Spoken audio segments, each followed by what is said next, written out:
Deep in whispering woods, where moonbeams danced on leaves and stars twinkled like tiny diamonds, lived a very wise owl named Oliver. Oliver wasn't just any owl. He was the headmaster of the night school, a special place where the little creatures of the forest came to learn wonderful things. He perched on a sturdy oak branch, his large, round eyes glowing with kindness, ready for another evening of classes. His first students, the fireflies, would flutter around him eagerly. "Oliver!" they'd buzz. "How can we shine our brightest?" Oliver would hoot softly and teach them the secrets of the moonbeams, showing them how to catch the moonlight in their tiny lanterns and glow with all their might. Soon, the forest was filled with their brilliant, sparkling light, a testament to Oliver's teaching. Next came the field mice, their whiskers twitching with excitement. "Oh, wise Oliver," they'd squeak. "The fox is always near. How can we move without making a sound?" Oliver would demonstrate the art of silent stepping, teaching them to tread as lightly as a falling leaf and to listen for the faintest rustle in the undergrowth. The mice practiced diligently, becoming masters of stealth, able to scamper across the forest floor as quietly as shadows. Then, the young squirrels would scamper up the oak tree. "Oliver, we love to leap, but sometimes we get scared," they chattered. "Can you teach us to be brave jumpers?" Oliver, a master of the skies, would explain the secrets of the wind and the spring in their own legs. He'd guide them, showing them how to judge distances and land safely on even the thinnest branches. Before long, the squirrels were soaring from tree to tree with joyful confidence, their fluffy tails like banners in the night.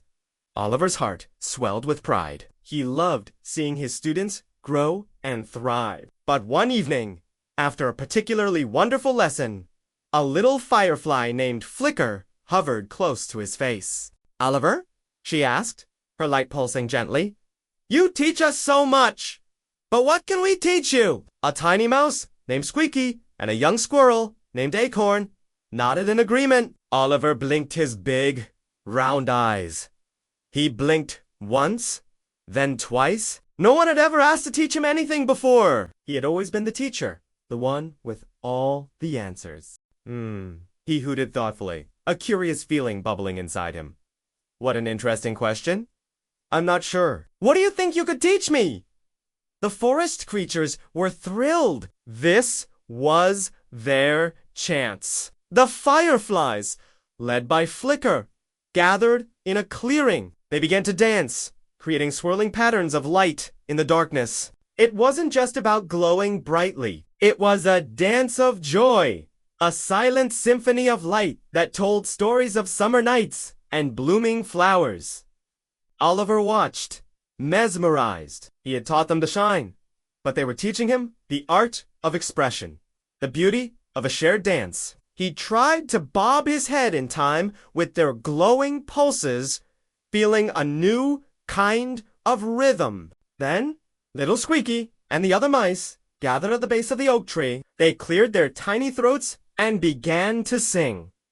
It wasn't a loud song, but a chorus of delicate, high-pitched notes that sounded like tiny silver bells ringing in the breeze. They sang of the world, from their perspective, the sweet smell of wild strawberries, the softness of a mossy bed, and the adventure of finding a forgotten crumb. Oliver had always listened for danger, but the mice taught him to listen for the tiny, beautiful songs of the world. Finally, Acorn, the squirrel, and his friends laid out their favorite game. They had gathered a pile of acorns and were taking turns tossing them into a small knothole on a nearby log. It wasn't about strength, but about aim, patience, and a bit of playful competition.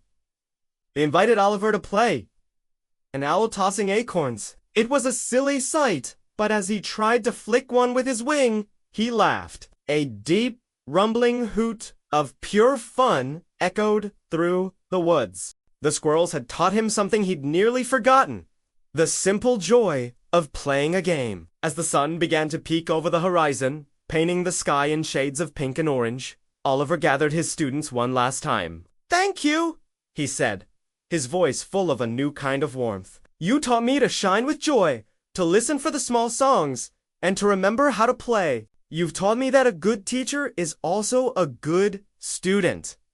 From that night on, Oliver's night school was a little different. Yes, he still taught his lessons.